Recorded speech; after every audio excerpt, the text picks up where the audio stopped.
So last week, or the last game, not last week, but the last game, what was did you meet your expectations? Did you feel that the team performed in the way that you guys had, worked in practice and you perfected? Yeah, I mean, there was a lot of good things. There was a lot of things that I liked from that game, and certainly we had a lot of things that we needed to work on, and those were addressed in a very lengthy film session on whatever day we came back on, Wednesday, I guess it was.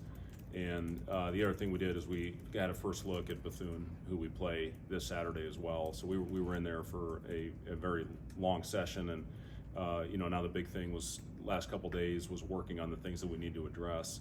I did think we competed. I thought we competed very well. You see that team obviously is very talented with a tight game with Creighton last night, and a team that poses a lot of problems with 5 guys out there that can knock down a shot.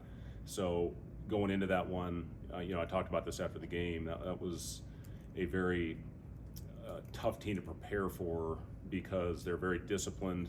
They shoot a ton of threes, and they can get going like they did in the second half. Even when we got up 15, they made the run on us and made it a game, and then I'm proud of the guys the way they finished. I thought we really executed down the stretch, and a lot of that had to do with stringing together stops. So, now the big thing moving forward here, the challenge on Saturday, it's a very athletic team. It's a team that was 15th in the country in transition a year ago. We have to do a great job getting back and trying to limit easy baskets early in that game so they don't get confident on us. But, it's good to learn from a win. And believe me, everybody that's in our position right now has plenty to learn, especially from these early season games. But, proud of our guys for the way they finished that game for sure. What were some of the focus points during that film session that you really wanted to kind of hammer home? Yeah, just, we have to continue to do a better job blocking out consistently. And we chart every single one of them in practice. We do blockout drills every day. And I do think our guys have carried that over. We've had a really good week on the glass. And we ended up, I think, out rebounding that team by 10. But they run a very unique system where they crash everybody. They run to the back and try to get long tip outs. First half, we talked about it the other night, we give up 15 second chance. That's really what kept them in it. 15 of their 36 were second chance, and then we gave them 0 in the second half, and that's what allowed us to pull away on a couple of different stretches.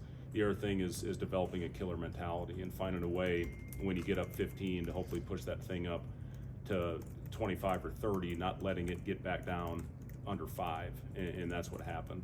So, again, adversity, I thought we handled it pretty well for the most part. That continues to be something that I think we all worry about in this business, is how you're going to handle that, because it's going to hit you every time you step on the floor. But I thought we did a solid job with handling adversity the first time we played. Developing that killer mentality, is that just a mental thing, or is there a way you train that? Yeah, you just try to put them in as many adverse situations as you can in practice and see how they handle it. Some days is better than others. It's easy to go out there and beat your chest and rah your teammate when things are going well. The challenge is how you're going to do when the team's going on a run against you.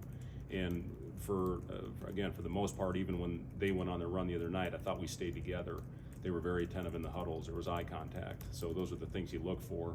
We've had 2 tough days of practice. Today was almost a game type load, a lot of scrimmaging, a lot of getting up and down because of all the things that we still need to get better at. But tomorrow we'll lighten it up and hopefully get our legs fresh for this game on Saturday, because it's going to be a fast-paced, high-energy game, and we need to stay together for 40 minutes. How beneficial is it to face an opponent like Rio Grande Valley that really has no interest in shooting inside the 3-point line, and then going up against a team like this that's going to be transition and a lot of mid-range game, just 2 contrasting styles offensively? It is, yeah, and they we've had great looks. I've been really pleased with the 3 opportunities that we've had so far with Utah, with Grand Valley, now with UT Rio Grande, of giving us 3 really good looks of what we're going to see as the season progresses, especially in league. And they do a lot of things that test you with their pressure, with their ability to crash the glass, and obviously their ability to shoot. And then this team they will go quite a bit into the ISO, and they've got guys that are very talented in those mid-range spots.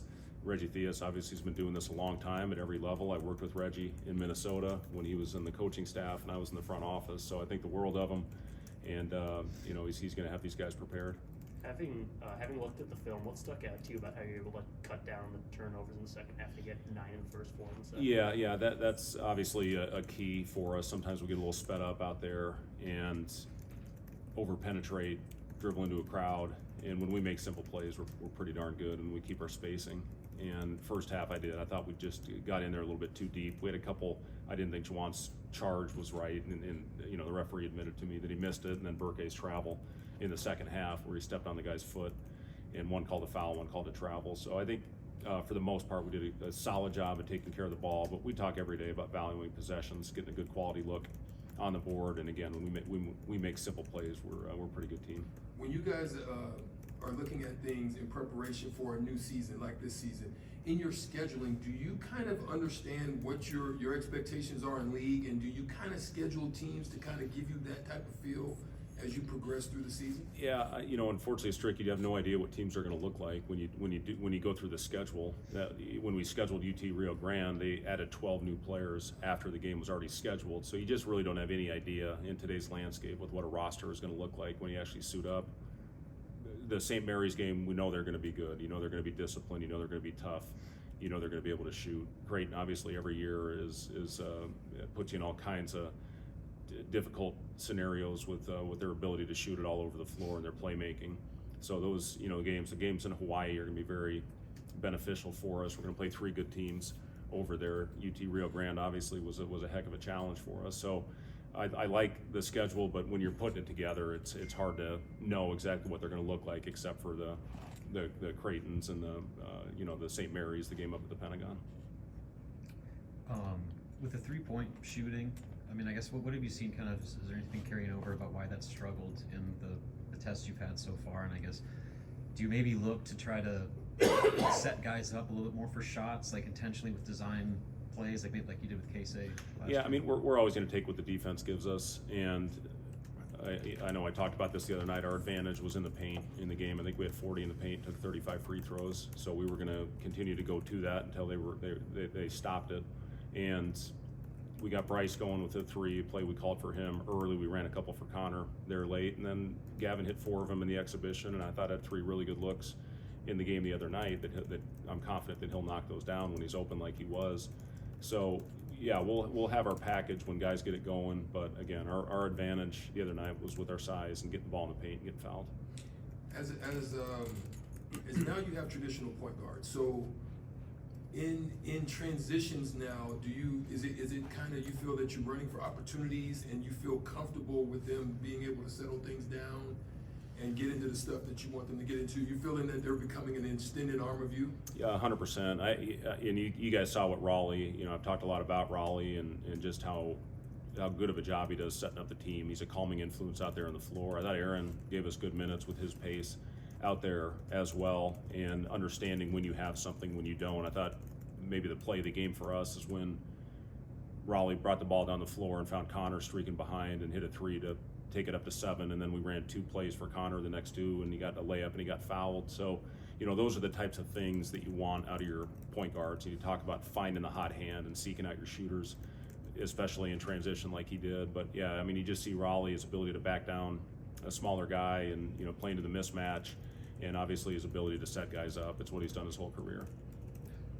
How did Sam and Andrew come off their returns? Yeah, they're doing fine. They both are still rusty. I think you saw some of that, but Andrew gave us a nice lift offensively in that first half. Defensively, still, got to get back to who he was. I thought he made some mistakes out there in that end, but he gave us a heck of a lift offensively, and it's good to get easy baskets. And I think he scored 6 straight out there before he was sucking all the oxygen out of the gym. So, but yeah, Andrew's talented. Sam, obviously, we finished a lot of games with him last year, and we put him in to help finish the other night with his ability to get stops and always be in the right spot defensively. How much of an issue is conditioning right now, especially with your bigs?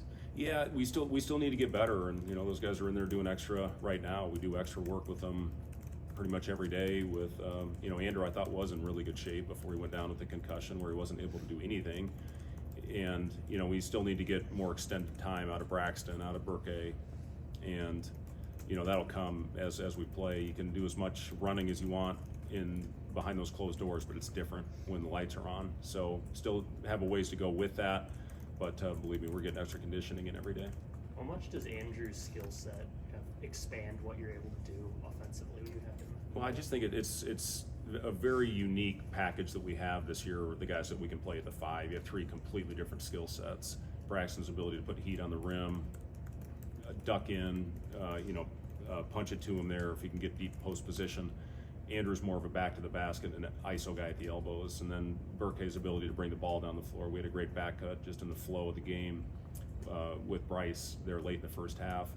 That he's a guy that can make that play similar to what Rink did for us a year ago. So just 3 completely different dynamics at that 5 spot, at the trail spot in our offense. And again, it's going to be a different guy every night, and that's what you continue to talk to the guys about.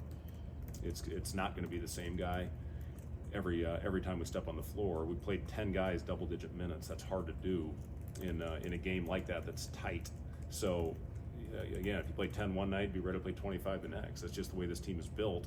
And the way I've always done it is by feel and by instinct. And I told him, there's going to be times I make mistakes with who I have in the games, and I'm always the first guy that I look at myself after every game, what I could have done better. But I'm just going to do my best to put the best guys on the floor to help us give us the best chance to win. And again, guys are going to have to accept it. And we've got a mature group, and I think they'll be good with it. You guys healthy otherwise? Yeah, we're doing pretty well right now. Yep. Anything else, Coach?